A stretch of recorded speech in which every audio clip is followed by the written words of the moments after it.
Welcome to the first ever audio series powered by Strictlylegal.in. Subscribe for our audio podcasts on YouTube, Spotify, and almost everywhere. We're just a Google search away. Moving ahead, let's get started. Today, our topic of discussion is the Constitution of India. We'll discuss several topics such as the history, how it was made, Constituent Assembly, preamble, and some lesser-known facts of this holy document. The Constitution of India is the supreme law of the land. It is that holy book that even the Parliament cannot break. This document lays down the fundamental framework within which the administration of the courts is relied upon. It mentions the rights, liabilities, and duties of its people towards the country and its government and vice versa. The Indian Constitution is said to be the longest written constitution of the world. It is a document that promotes constitutional supremacy instead of parliamentary supremacy within the country. The Constitution supersedes the Parliament of India in many aspects. It is by a precedent in Kesavananda Bharati versus Union of India that the basic features of the Constitution cannot be altered, asserting the supremacy of the Constitution. The Constitution of India was adopted by its people with the declaration "We, the people of India, having solemnly resolved to constitute India into a," and it is not something that was imposed on its people. We shall discuss the history in a bit. The Constitution is a supreme law of the land, and nothing supersedes it. This document was adopted on the 26th day of November 1949 by the Constituent Assembly by replacing the existing Government of India Act, 1935, as India's fundamental governing code.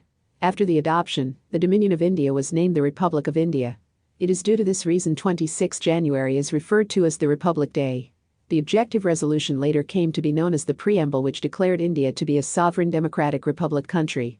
The words socialist secular were later added by the 42nd Constitutional Amendment. History. It all started on the 10th August 1928 when a memorandum for appeal was made for a new dominion through the Nehru Report. Even after 3 years from independence, i.e. from 1947 to 1950, the country was under the colonial rule and the Queen was still responsible for the external security of the country. The rules of the British government still applied, while Sardar Patel and VP Menon were busy convincing the princely states to join the Dominion of India. It was finally on the 26th November 1950 when the Constitution was adopted. It repealed the Indian Independence Act, 1947, and the Government of India Act, 1935. The country ceased to be the dominion of the British Crown. The Constitution of India was adapted from a number of sources. The Indian Independence Act, Government of India Act, and a few others dated back to the pre-Constitution period. In addition to that, Dr. B.R. Ambedkar, who is also known to be the father of the Indian Constitution, is said to have analyzed the constitutions of over 60 countries.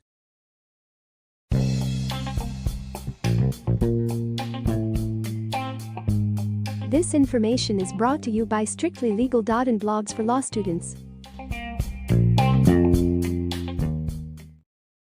In my opinion, the preamble is an overview of the Constitution which introduces us to the nature of the Constitution that we are about to read, since it's at the beginning of the document. The sort of language that is used in the preamble instigates a sense of pride among the people of the country. It would not be correct to term it as a vision, since the constitutional articles are a vision in itself. These articles were written very specifically so as to achieve the respective visions mentioned therein. Now, here's a very debate from the Constituent Assembly that tells us how each of the words used in the Constitution were carefully selected. On reading the debates of the Constituent Assembly, we will come across this member who sought to include in the name of God in the preamble. Although not many agreed to this suggestion, probably because it would be unfortunate to put God on the vote. One of the members of the Assembly believed that the inclusion of God would amount to compulsion of faith and violate the fundamental right to freedom of faith. The Assembly in this case was divided, with 41 voting in favor and 68 voting against it. The process of making the Constitution can be directly accredited to the Constituent Assembly, since it was a body that created several committees such as the Advisory Committee on Fundamental Rights and Minority Rights, Union Powers Committee, Union Constitution Committee, Provincial Constitution Committee. The workings of these committees were translated into reports and were later discussed and debated in the Constituent Assembly, which then was compiled by the Constitutional Advisor, B.N. Rao, which then went to the Drafting Committee as a draft constitution for its recommendations.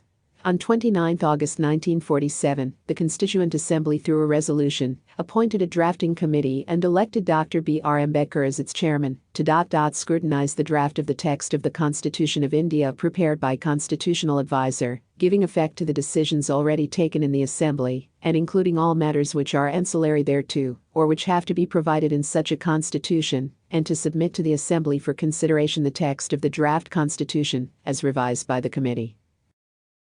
What did we do with the pre-Constitution laws? Laws that existed during the British province would still continue to be applied to the Indian territory unless repealed, or unless they conflict with the established principles of the Constitution, such as the fundamental rights guaranteed under Part 3. Article 13 states that laws inconsistent with or in derogation of the fundamental rights. 1. All laws in force in the territory of India immediately before the commencement of this Constitution, insofar as they are inconsistent with the provisions of this Part fundamental rights, shall, to the extent of such inconsistency, be void. What does the Constitution say about the administration of the country? This has already been discussed on another post. Well, primarily, it is a federal structure with some unitary features. What are some amazing facts about the Constitution? The original document was signed in 2 languages, English and Hindi, both of which are kept in a helium-filed case in the Library of the Parliament of India. Dr. Rajendra Prasad, the first President of India, was the first one to sign the document, while Feroz Gandhi, the President of the Constituent Assembly, was the last signatory. The Constitution of India is not a printed document, but a priceless piece of art handcrafted by the artists of Shantiniketan, West Bengal.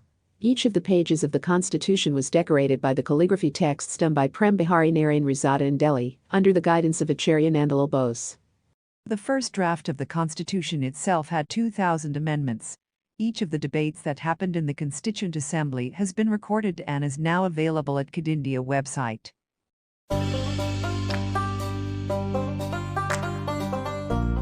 Thank you for tuning into this audio on Constitution of India, brought to you by Strictlylegal.in.